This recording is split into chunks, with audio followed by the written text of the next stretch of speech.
Hello everyone. आज का हमारा ये जो वीडियो है that is with regards to placing lump sum purchase and redemption order through BSC star MF platform.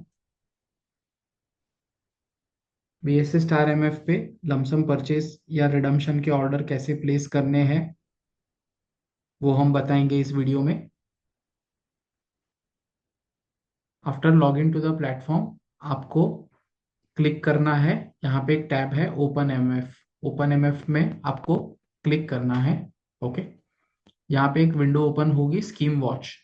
Okay, scheme watch में आप सेकेंड रो में सबसे पहले एएमसी का नाम सिलेक्ट करेंगे from the drop down. Okay, so suppose मैंने किसी एएमसी का नाम यहाँ पे सिलेक्ट कर लिया। उसी के राइट हैंड साइड में एक ऑप्शन है स्कीम नेम।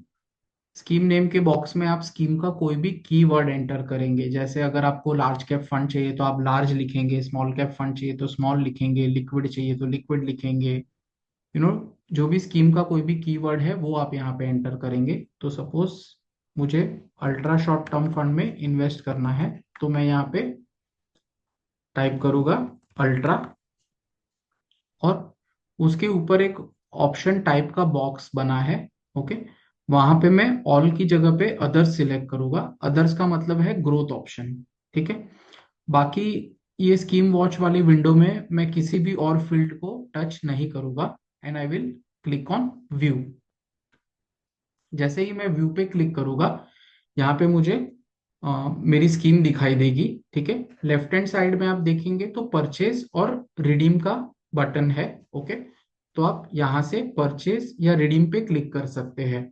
ओके, अब मैं आपको यहाँ पे एक अपडेट देना चाहता हूँ कि अगर आप नॉर्मल इक्विटी या डेट स्कीम में कुछ भी परचेज या रिडीम करना चाहते हैं तो आप ये जो फर्स्ट वाला ऑप्शन है आप यहीं से कर सकते हैं। Okay, only in case of liquid.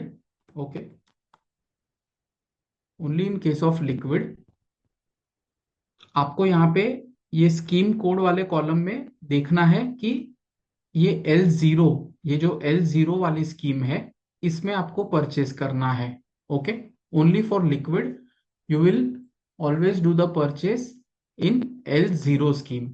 Okay, other schemes में आप नॉर्मली जो फर्स्ट वाला ऑप्शन है वहीं से परचेस कीजिएगा। ठीक है, रिडम्पशन चाहे इक्विटी हो, डेट हो या लिक्विड हो, redemption will always happen in the first option. जो फर्स्ट ऑप्शन का जो स्कीम है उसी में रिडम्पशन होगा। ठीक है, तो इस बात को आप हमेशा याद रखिएगा। तो coming back to my investment, मैंने यहाँ पे परचेस पे क्लिक कर दिया। अब सबसे पहले है क्लाइंट आईडी। ओके, तो क्लाइंट आईडी या बेसिकली क्लाइंट कोड, तो यहाँ पे आप इन्वेस्टर का क्लाइंट कोड एंटर कर लेंगे। डीमैट है या फिजिकल है, सपोज कि फिजिकल। ओके, तो यहाँ पे मैंने फिजिकल सिलेक्ट कर दिया। लेफ्ट हैंड साइड में सामने है transaction type. Okay, transaction type अगर आप फ्रेश रहने देंगे तो नया फोलियो क्रिएट होगा। अगर आप एडिशनल करेंगे तो आपको फोलियो नंबर एंटर करना है। यहाँ पे एक चीज का ध्यान रखिएगा कि आप फोलियो नंबर जब भी एंटर करेंगे तो स्लैश के आगे वाले जो नंबर्स है उतने ही एंटर कीजिए। स्लैश के बाद वाले नंबर्स एंटर करने की जरूरत नहीं है। ओके, तो मेरा जो भी फोलियो नंबर है मैंने यहाँ पे एंटर कर दिया। ठीक उसी के नीचे अमाउंट है, तो मुझे जितने अमाउंट का इन्वेस्टमेंट करना है वो मैंने अमाउंट एंटर कर दिया।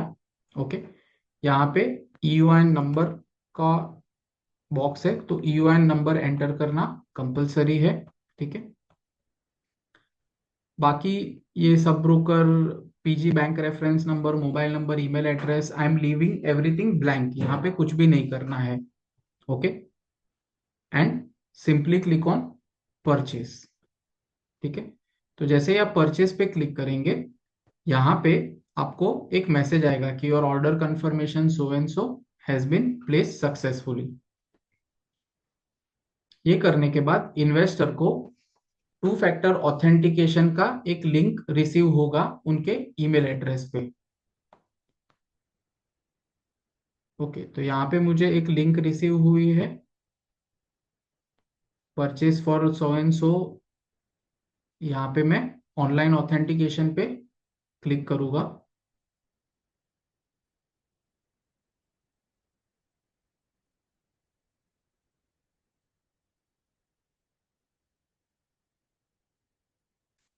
जैसे ही मैं ऑनलाइन ऑथेंटिकेशन पे क्लिक करता हूँ, यहाँ पे मुझे मोबाइल नंबर सिलेक्ट करने का ऑप्शन मिलेगा और मुझे मेरे परचेज ऑर्डर्स यहाँ पे शो होंगे। ठीक है। सो मुझे जिस ऑर्डर के सामने पेमेंट करना है, मुझे उसे सिलेक्ट करके उसके अगेंस्ट ऑथेंटिकेशन कर लेना है। तो सपोज कि मैं ये दो ऑर्डर मुझे दिख रहे हैं, मुझे एक का ही पेमेंट अगर करना है तो मैं एक को सिलेक्ट करके ऑथेंटिकेट करूंगा। यहाँ पे जनरेट ओटीपी करना है। इन्वेस्टर को ओटीपी मिलेगा अपने ईमेल पे और एसएमएस पे भी।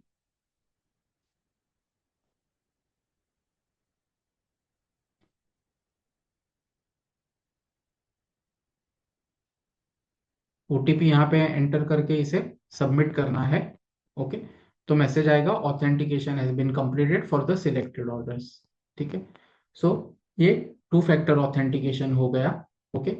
अब मैं आपको इसके रिलेटेड एक रिपोर्ट भी बता देता हूँ कि इन्वेस्टर ने ये टू फैक्टर ऑथेंटिकेशन सक्सेसफुल किया या नहीं किया। वो अगर देखना है तो उसके लिए एक रिपोर्ट्स है, डेली डाउनलोड्स में, न्यू रिपोर्ट्स में, मेंबर रिपोर्ट्स में, purchase to F A report.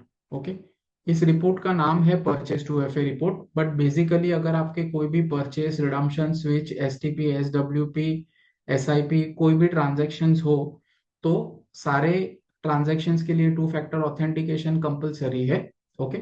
और इन्वेस्टर ने टू फैक्टर ऑथेंटिकेशन किया या नहीं किया, वो ये एक सिंगल रिपोर्ट में से ही आपको पता चल जाएगा। तो हम ये रिपोर्ट को देख लेते हैं। अगर आप राइट हैंड साइड पे यहाँ पे देखेंगे तो ये देखिए, यहाँ पे ऑथेंटिकेशन यस है और यहाँ पे टाइम दिख रहा है 6 o'clock, जो भी टाइम पे इन्वेस्टर ने ऑथेंटिकेट किया है। ठीक है।